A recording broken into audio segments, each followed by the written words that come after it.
இலங்கையில இனப்படுகொலை நடக்கும்போது நடக்காத ஒரு விஷயம் இன்னைக்கு காசாவில் இனப்படுகொலை நடக்கும்போது நடந்திருக்கு. இஸ்ரேல் காசா மேல நடத்துற அந்த தாக்குதலை முடிவுக்கு கொண்டு வரணும் அப்படிங்கிற காரணத்துக்காக, அதுக்கு அழுத்தம் கொடுக்கறதுக்காக பல நாடுகள் பாலஸ்தீனத்துக்கான அரசாங்கத்தை அங்கீகரிக்கிறதாக அறிவிச்சிருக்காங்க. இதுக்கு இஸ்ரேல் எப்படி ரியாக்ட் பண்றாங்க, அமெரிக்கா எப்படி ரியாக்ட் பண்றாங்க, இதன் மூலமாக மிடில் ஈஸ்ட்ல அமைதி திரும்புமா, இதனுடைய விளைவுகள் என்ன அப்படிங்கிறத பத்தி தான் இன்னைக்கு வீடியோல பார்க்க போறோம். இது டிகோட் பை வெங்கட்.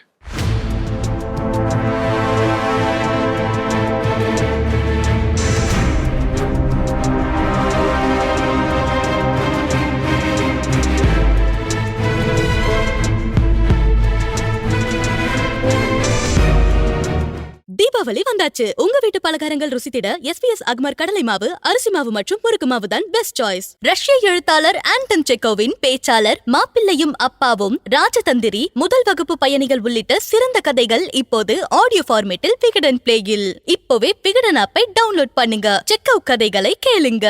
பாலஸ்தீனத்துக்கான அந்த அங்கீகாரம் தொடர்பாக நம்ம பாக்குறதுக்கு முன்னாடி கடந்த சில வாரங்களாக என்ன நடந்துச்சு அப்படிங்கிறத பாத்துடலாம். காசா சிட்டி, அதாவது காசாவுடைய முக்கியமான ஒரு நகரத்தை நாங்க கைப்பற்ற போறோம் அப்படின்னு சொல்லி இஸ்ரேல் வெளிப்படையாக அறிவிச்சு தரைவழிப்படைகளையும் அந்த காசா சிட்டிக்குள்ள அனுப்பியிருக்காங்க. தாக்குதலையும் தீவிரப்படுத்தியிருக்காங்க. அங்க இருக்கிற மக்கள் எல்லாம் தெற்கு நோக்கி போயிருங்க அப்படின்னு எச்சரிக்கை கொடுத்திருக்காங்க. தொடர்ந்து உயிரிழப்புகள் அதிகரிச்சுக்கிட்டே இருக்கு. இன்னொரு பக்கம் மேற்கு கரை, அதாவது வெஸ்ட் பேங்க்னு சொல்லப்படுற பாலஸ்தீனத்துக்கு உரித்தான பகுதியில இஸ்ரேலியர்கள் சட்டவிரோதமாக குடியேறாங்க இல்லையா, அவங்களுக்கெல்லாம் அங்கீகாரம் கொடுக்கிற அந்த நடவடிக்கையையும் இஸ்ரேல் மேற்கொண்டிருக்காங்க. அது மட்டும் இல்ல, இஸ்ரேல் அரசாங்கம் சார்பில் இந்த வெஸ்ட் பேங்க்ல 3000 குடியிருப்புகள் கட்டுறதுக்கான நடவடிக்கையையும் பெஞ்சமின் நெத்தன்யாஹூ மேற்கொண்டிருக்காரு. அப்படியே இன்னொரு பக்கம் இஸ்ரேலுக்கு எதிராக பிரான்சும் சவுதி அரேபியாவும் நியூயார்க் டிக்ளரேஷன் அப்படின்னு சொல்லி ஐநாவுடைய பொதுச்சபையில ஒரு தீர்மானத்தை தாக்கல் செஞ்சாங்க. அந்த தீர்மானத்தின் மீது வாக்கெடுப்பு நடத்தப்பட்டுச்சு. அதுல இஸ்ரேலுக்கு எதிராகவும் பாலஸ்தீனத்துல 2 ஸ்டேட் சொல்யூஷன் அதை அமல்படுத்த வேண்டும் அப்படிங்கிறதுக்கு ஆதரவாகவும் 142 நாடுகள், இந்தியா உட்பட ஆதரவு தெரிவிச்சாங்க. 10 நாடுகள், அமெரிக்கா, இஸ்ரேல் உட்பட இன்னும் சின்ன சின்ன நாடுகள் எல்லாம் எதிர்ப்பு தெரிவிச்சாங்க. அப்பவே இஸ்ரேலுக்கு எதிராக உலக நாடுகள் எல்லாம் திரள்றாங்க அப்படிங்கிறது வெளிப்படையாக தெரிஞ்சிருச்சு. அதுக்கப்புறமா ஐநாவை சேர்ந்த ஒரு மனித உரிமை அமைப்பு காசாவில் இஸ்ரேல் இனப்படுகொலை செஞ்சுக்கிட்டு இருக்கு அப்படிங்கிறத அறிவிச்சாங்க. அதுதான் ஐநா அங்கீகரிச்ச ஒரு அமைப்பு இஸ்ரேல் இனப்படுகொலை செஞ்சுக்கிட்டு இருக்காங்க அப்படிங்கிறத அதிகாரப்பூர்வமாக அறிவிச்ச முதல் முறை. இதை அடுத்துதான் உலக நாடுகள் எல்லாமே வேகம் காட்ட ஆரம்பிச்சாங்க. முதல்ல கடந்த ஞாயிற்றுக்கிழமை யூகேனுடைய பிரதமர் கெய்ர் ஸ்டார்மர் அவரு நாங்க பாலஸ்தீனத்தை அங்கீகரிக்கிறதாக அறிவிச்சாரு. அவரோட சேர்ந்து கனடா, ஆஸ்திரேலியா, போர்ச்சுகல் போன்ற நாடுகளும் நாங்க பாலஸ்தீனத்தை ஒரு அரசாக அங்கீகரிக்கிறோம், ஒரு நாடாக அங்கீகரிக்கிறோம் அப்படிங்கிறத அவங்களும் அறிவிச்சாங்க.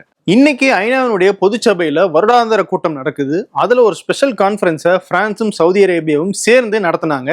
அதுல தான் பிரான்சினுடைய அதிபர் இமானுவேல் மேக்ரன் நாங்க பாலஸ்தீனத்துக்கான அரசாங்கத்தை, பாலஸ்தீனத்தை ஒரு நாடாக அங்கீகரிக்கிறோம் அப்படிங்கறத அறிவிச்சாரு. Je déclare que la France reconnaît aujourd'hui l'État de Palestine. France மட்டும் கிடையாது, அந்த கூட்டத்துக்கு வந்திருந்த Belgium, Luxembourg, Malta, Ireland, Spain, Andorra, Norway, Slovenia அப்படின்னு பல்வேறு நாடுகள் பாலஸ்தீனத்தை ஒரு நாடாக அங்கீகரிக்கிறோம் அப்படிங்கிறத அறிவிச்சிருக்காங்க. இப்போ கிட்டத்தட்ட ஐரோப்பிய யூனியன்ல இருக்கிற பெரும்பாலான நாடுகள் பாலஸ்தீனத்துக்கான அந்த அரசாங்கத்தை 2 ஸ்டேட் சொல்யூஷனை அங்கீகரிக்கிறதாக அறிவிச்சிருக்காங்க. ஆனால் ஜெர்மனியும் இத்தாலியும் மட்டும் இன்னும் அந்த முடிவை எடுக்கல. அவங்க இந்த 2 ஸ்டேட் சொல்யூஷன் தேவை, காசாவில் தாக்குதல் நிறுத்தம் தேவை அப்படிங்கிறத சொல்றாங்க. ஆனா அதுக்கு மேல போய் பாலஸ்தீனத்துக்கான அங்கீகாரம் குறித்து அவங்க எதுவும் பேசல. சரி, நான் இப்ப சொன்ன நாடுகள் மட்டும் தான் பாலஸ்தீனத்தை அங்கீகரிச்சிருக்காங்களா அப்படின்னு கேட்டீங்கன்னா இல்ல. அரபு நாடுகள் உட்பட ஏற்கனவே 156 நாடுகள் பாலஸ்தீனத்துக்கான ஒரு நாடு, ஒரு அரசாங்கம் இருக்க வேண்டும் அப்படிங்கிறத அங்கீகரிச்சிருக்காங்க. ஏன் சைனா, பாகிஸ்தான், இந்தோனேஷியா போன்ற நாடுகள் கூட அங்கீகரிச்சிருக்காங்க. அப்ப அடுத்த கேள்வி வரும், இந்தியா 1988லயே பாலஸ்தீனத்தை ஒரு நாடாக அங்கீகரிச்சிருக்காங்க. அப்போ ராஜீவ்காந்தி பிரதமராக இருந்தார். இதுல ஹைலைட்டான விஷயம் என்னன்னா, அரபு நாடுகள் தான் முதல்ல பாலஸ்தீனத்தை அங்கீகரிக்கிறாங்க. அரபு நாடுகள் தவிர்த்து ஒரு நாடு பாலஸ்தீனத்தை அங்கீகரிக்குது அப்படின்னா அதை முதல்ல செஞ்சது இந்தியா தான்.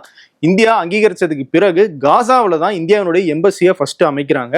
அதன் பிறகு இப்போ மேற்கு கரையில இருக்கிற ரமலா அப்படிங்கிற அந்த பகுதிக்கு கொண்டு வந்திருக்காங்க. இந்த ரமலா அப்படிங்கிற நகர்ல மகாத்மா காந்தி சாலை அப்படின்னு ஒரு தெருவே இருக்கு. அந்த அளவுக்கு இந்தியாவுக்கும் பாலஸ்தீனத்துக்கும் இடையிலான உறவு ரொம்பவே நட்புறவாக இருந்திருக்கு. 2012 குடியரசுத் தலைவராக இருந்த பிரணாப் முகர்ஜி பாலஸ்தீனத்துக்கு நேரடியாக போய் விசிட் பண்ணியிருக்காரு. பாலஸ்தீனத்தினுடைய அதிபரோட பேசியிருக்காரு. அவருக்கு ராணுவ மரியாதை எல்லாம் அப்ப கொடுக்கப்பட்டிருக்கு. இப்படி வரலாற்றை எடுத்து பார்த்தோம்னா பாலஸ்தீனத்தினுடைய உரிமைகளுக்காக இந்தியா எப்பயுமே குரல் கொடுத்திருக்கு, துணையும் நின்றுருக்கு. ஆனா கடந்த 20 மாதங்களாக இந்தியாவுடைய அந்த வெளியுறவு கொள்கையில பாலஸ்தீனத்துக்கு ஆதரவான அந்த நிலைப்பாட்டுல மாற்றம் இருக்குது, கண்டிக்கத்தக்கது அப்படின்னு சொல்லி காங்கிரஸ் தரப்புல இருந்து சொன்னாங்க.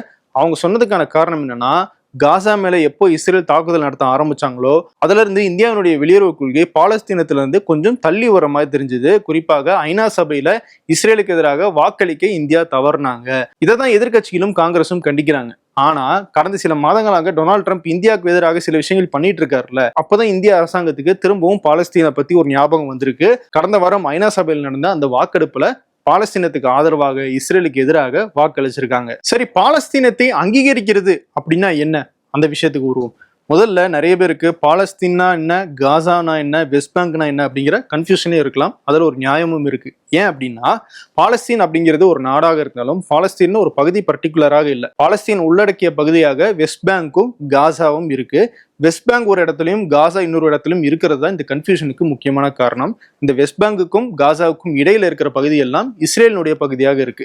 அதனாலேயே பாலஸ்தீனத்துக்கு 2 அரசாங்கங்கள் தனித்தனி இடத்துல இருக்கு. இதுதான் நமக்கு கன்ஃபியூஷனை ஏற்படுத்துது. 1947 ஐநா சபையில 2 நாடுகளும் ஒற்றுமையாக இருக்கணும், 2 நாடுகளுக்கும் அரசாங்கம் இருக்கணும், 2 நாடுகளையும் அங்கீகரிக்கணும் அப்படின்னு ஒரு தீர்மானம் ஐநா சபையில கொண்டு வரப்படுது. அதன் அடிப்படையில் இஸ்ரேல் ஒரு அரசாங்கத்தை அமைச்சு அவங்க முன்னேறி வந்துட்டாங்க. ஆனா பாலஸ்தீன் அப்படிங்கிற ஒரு நாடு, ஒரு அரசாங்கம் மட்டும் அங்கீகரிக்கப்படாமையே பல ஆண்டுகள் இருந்துச்சு.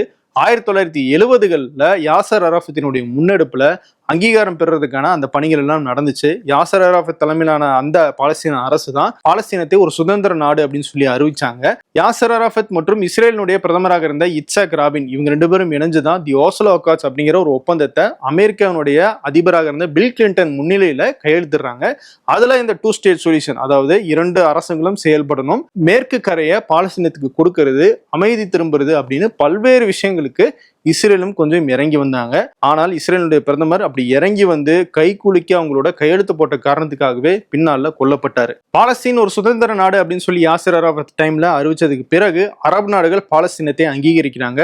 அதன் பிறகுதான் இந்தியாவும் அங்கீகரிக்குது. கிட்டத்தட்ட 150 நாடுகள் அங்கீகரிச்சிடுறாங்க. ஆனா முக்கியமான நாடுகளாக இருக்கிற France, UK, Canada, Australia, Portugal, America, Spain போன்ற நாடுகள் எல்லாம் அங்கீகரிக்காமே இருந்தாங்க.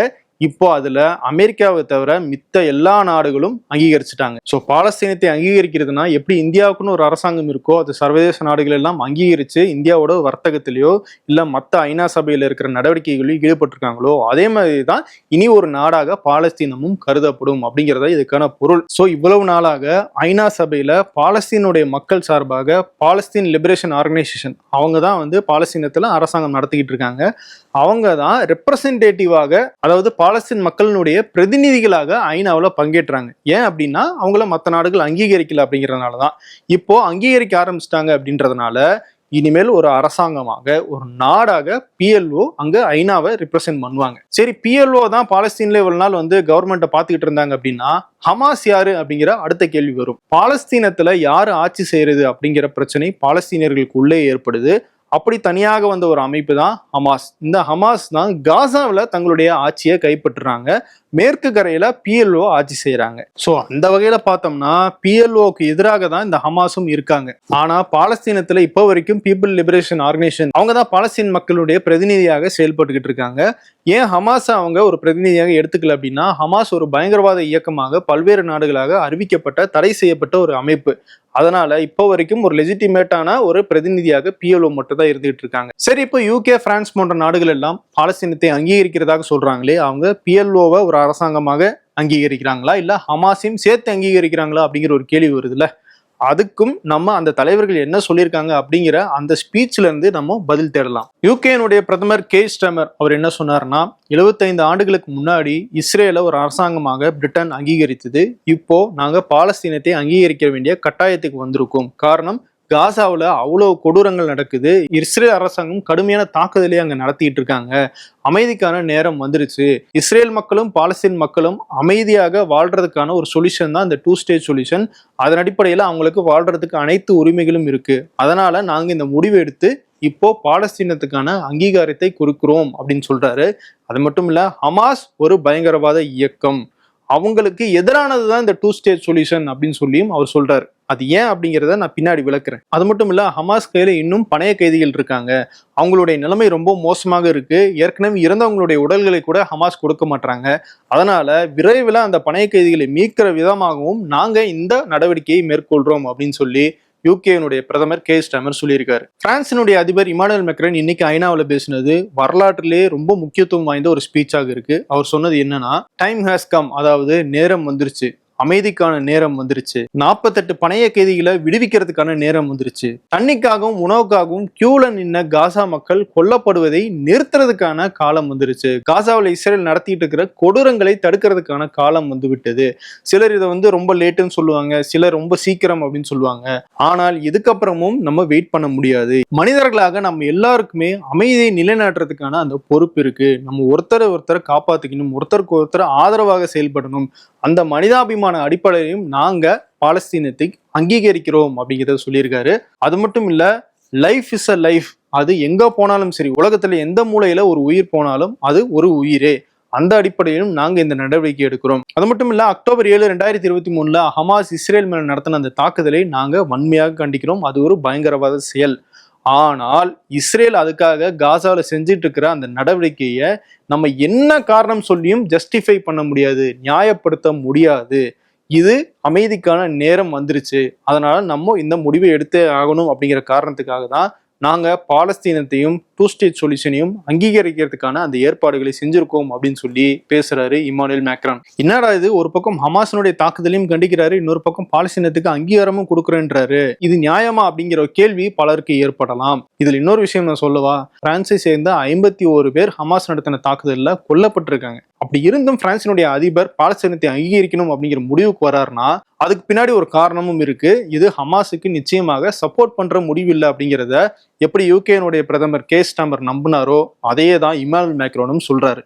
அது என்ன அப்படிங்கிறத பின்னாடி பார்க்கலாம். இவங்க 2 பேர் சொன்ன கருத்தை ஒத்துதான் கனடா, ஆஸ்திரேலியா, ஸ்பெயின், போர்ச்சுகல் இன்னும் பல்வேறு நாடுகளுடைய தலைவர்களும் பேசியிருக்காங்க. ஐநாவுடைய செயலாளர் ஆண்டோனியோ குட்டரஸ் அவரும் இதை வரவேற்றிருக்காரு. ஐரோப்பிய யூனியனும் இஸ்ரேல் இந்த தாக்குதலை நிறுத்தல அப்படின்னா அவங்க மேல தடையை கொண்டு வரதுக்கான முயற்சிகளில் ஈடுபட்டு இருக்கிறதாகவும் தகவல் வெளியாகி இருக்கு. சரி, இப்ப இந்த நாடுகள் எல்லாம் பாலஸ்தீனத்தை அங்கீகரிக்கிறதாக சொல்லியிருக்காங்க இல்லையா, இதுக்கு அமெரிக்காவும் இஸ்ரேலும் என்ன ரியாக்ட் பண்ணாங்க அப்படின்னு பார்த்தா 2 பேரும் ஒருமித்த குரல்ல சொல்றாங்க, இந்த நடவடிக்கை ஹமாஸை ஊக்குவிக்கிற வகையில, ஹமாஸ் செஞ்ச காரியங்களை ஆதரிக்கிற வகையில அமையுது அப்படிங்கிறது தான். இஸ்ரேல் பிரதமர் பெஞ்சமின் நெத்தன்யாஹூ வெளிப்படையாக சொல்றாரு, நாங்க பாலஸ்தீனத்துக்கு ஒரு அரசாங்கத்தை அமைய விட மாட்டோம், 2 ஸ்டேட் சொல்யூஷனை ஏத்துக்க மாட்டோம், அமைதிக்கான ஒரே வழி ஹமாஸை அழிக்கிறது மட்டும்தான் அப்படின்னு சொல்லி தாக்குதலை இப்போ தீவிரப்படுத்தியிருக்காங்க. சரி, பாலஸ்தீனத்தை அங்கீகரிக்கும் நடவடிக்கை எப்படி ஹமாஸுக்கு எதிரானதுன்னு சொல்றாங்க அப்படிங்கிற அந்த விஷயத்துக்கு வருவோம். ஹமாஸுக்கும் PLOக்கும் இடையிலேயே பிரச்சனை இருக்கு அப்படிங்கிறத நான் ஏற்கனவே சொல்லியிருந்தேன். யாரு பாலஸ்தீனத்தையும் ஆட்சி செய்யறது அப்படிங்கிற பிரச்சனை தான் அது. அந்த வகையில ஒரு அரசாக நாங்க பாலஸ்தீனத்துக்கு அங்கீகாரம் வாங்கி தருவோம் அப்படின்னு அரசியல் ரீதியாக மூவ் பண்றாங்க PLO. இன்னொரு பக்கம் அரசாங்க ஆட்சியையும் செஞ்சுக்கிட்டு ஆயுத ரீதியிலாகவும் ஹமாஸ் அதை டீல் பண்றாங்க. அப்போ நாங்க PLOவை அங்கீகரிச்சிட்டோம் அப்படின்னா அது ஹமாஸை வீக் பண்ற மாதிரி தானே அப்படிங்கிறது தான் யூகே மற்றும் பிரான்சினுடைய அதிபரனுடைய வாதமாக இருக்கு. அது மட்டும் இல்ல, நியூயார்க் டிக்ளரேஷன் ஒண்ணு கடந்த வாரம் கொண்டு வாக்கெடுப்பு நடத்தினாங்கல்ல, அதுல ஹமாஸ் தங்களுடைய ஆயுதங்களை கீழே போட்டுறணும், அரசாங்கத்தை ஒப்படைச்சிடணும் அப்படிங்கிற விஷயமும் வலியுறுத்தப்பட்டிருக்கு. சோ அந்த வகையில பார்த்தோம்னா பாலஸ்தீனத்தை அங்கீகரிக்கிறது மூலமாக ஹமாஸ் அந்த இடத்துல அதிகாரத்திலிருந்து இறக்கப்படுவாங்க, வீக் ஆவாங்க அப்படிங்கிறது தான் இவங்களுடைய வாதம். அதெல்லாம் சரி, அதுக்கு ஹமாஸ் ஒத்துக்கணுமே அப்படின்னு கேட்டீங்கன்னா ஹமாஸும் அமைதி பேச்சுவார்த்தைக்கு ரெடியாக இருக்கிறதாக சொல்லியிருக்காங்க. அவங்க ஏற்கனவே அமைதி பேச்சுவார்த்தைக்காக தான் கத்தாருக்கெல்லாம் போனாங்க. அமெரிக்கா கொடுத்த, இஸ்ரேல் கொடுத்த அழுத்தங்களுக்கு ஓகே சொல்ற நிலைமையில இருக்கும்போது தான் இஸ்ரேல் ஹமாஸினுடைய தலைவர்கள் மேல கத்தாரில் தாக்குதல் நடத்தினாங்க. அதுக்கப்புறமாக அந்த பேச்சுவார்த்தை நின்றுச்சு. இப்போ திரும்பவும் அமெரிக்காவோட ஹமாஸ் தரப்புல பேசுறதுக்கு ரெடியாக இருக்கிறதாக தகவல் வந்திருக்கு. அதை விட முக்கியமாக இன்னைக்கு அமெரிக்கானுடைய அதிபர் டொனால்ட் ட்ரம்ப் ஐநா சபையில பேச இருக்கிறாரு. இந்த வீடியோ ஷூட் பண்ற வரைக்கும் அவரு பேசல. அது அவர் என்ன பேசினார் அப்படிங்கிறதையும் நம்ம டீகோ நிகழ்ச்சியில் சொல்லலாம். சரி, இப்போ இந்த பாலஸ்தீனத்துக்கான அங்கீகாரம் கிடைச்சிருச்சு, பெரும்பாலான நாடுகள் அங்கீகரிச்சிட்டாங்க அப்படின்னா பாலஸ்தீனத்தை ஒரு அரசாக அறிவிச்சிட முடியுமா, 2 ஸ்டேட் சொல்யூஷன் இம்ப்ளிமெண்ட் பண்ணிட முடியுமா அப்படின்னு கேட்டா முதல் தடையாக இருக்கிறது இஸ்ரேல். நாங்க விடவே மாட்டோம் அப்படின்னு சொல்லி அவங்க ஸ்ட்ராங்கா இருக்காங்க. 2வது அமெரிக்கா. அமெரிக்காவினுடைய ஒப்புதல், அமெரிக்காவினுடைய அழுத்தம் இஸ்ரேலுக்கு இல்லாம அந்த 2 ஸ்டேட் சொல்யூஷனை இம்ப்ளிமெண்ட் பண்றது ரொம்ப ரொம்ப கஷ்டம். இப்படிப்பட்ட சூழ்நிலையில அமெரிக்க அதிபர் டொனால்ட் ட்ரம்ப்பும் அரபு நாடுகளோட காசாவில் இந்த தாக்குதல் நிறுத்தம் தொடர்பாகவும் இஸ்ரேலினுடைய ராணுவத்தை வெளியேற்றுறது தொடர்பாகவும் பேச இருக்கிறதாக ஒரு தகவல் வெளியாகி இருக்கு. அது உண்மையாகவே இருந்துச்சுன்னா கிட்டத்தட்ட அது நல்ல முன்னேற்றம் தான். இன்னொரு பக்கம் காசாவில் இருக்கிற மக்கள் பாலஸ்தீனத்துக்கான அங்கீகாரம் கிடைக்குது அப்படின்னு ஒரு பக்கம் லைட்டாக ஒரு ஆறுதலாக இருந்தாலும், இன்னொரு பக்கம் இஸ்ரேல் இதை காரணமாக வச்சு தாக்குதலை தீவிரப்படுத்திடுவாங்களோ அப்படிங்கிற அச்சம் இருக்கிறதாகவும் சர்வதேச ஊடகங்கள்ல அவங்களுடைய கருத்துக்கள் வெளியாகிட்டு இருக்கு. இன்னொரு பக்கம் இஸ்ரேலினுடைய ரைட் விங், அதாவது பிரதமர் பெஞ்சமின் நெத்தன்யாஹூவினுடைய ஆட்சிக்கு ஆதரவு கொடுத்துக்கிட்டு இருக்கிற அந்த கட்சிகள் எல்லாம் உடனடியாக மேற்கு கரை வெஸ்ட் பேங்கை இஸ்ரேல் ஆக்கிரமிக்கணும், கைப்பற்றணும் அப்படிங்கிற வலியுறுத்தலை கொடுத்துக்கிட்டு இருக்காங்க. பிரான்சினுடைய அதிபர் இமானுவேல் மேக்ரன் இன்னொரு முக்கியமான விஷயத்தையும் சொன்னார். வார் அப்படிங்கிறது எவ்வளவு கஷ்டமான விஷயமோ அதை விட கஷ்டமானது அமைதி. அதை நம்ம நிலைநாட்டணும்னா கடுமையான உழைப்புகளை கொடுத்தாகணும், கடுமையான முடிவுகளை எடுத்தாகணும் அப்படின்னு சொன்னாரு. அப்படிப்பட்ட ஒரு கடினமான சிச்சுவேஷன் தான் இதுக்கப்புறமாக இருக்கு. அமைதி திரும்பணும் அப்படின்னா பல்வேறு நடவடிக்கைகள் மேற்கொள்ள வேண்டியதா இருக்கு. எல்லா நாடுகளும் ஒரே அணியில திரள வேண்டியதாக இருக்கு. ஸோ அதெல்லாம் அடுத்தடுத்து நடக்குதா, அமெரிக்க அதிபர் டொனால்ட் ட்ரம்ப் இதுல என்ன முடிவெடுக்க போறாரு அப்படிங்கிறத பத்தி எல்லாம் நம்ம டிகோ நிகழ்ச்சியில வேறொரு வீடியோல பார்க்கலாம்.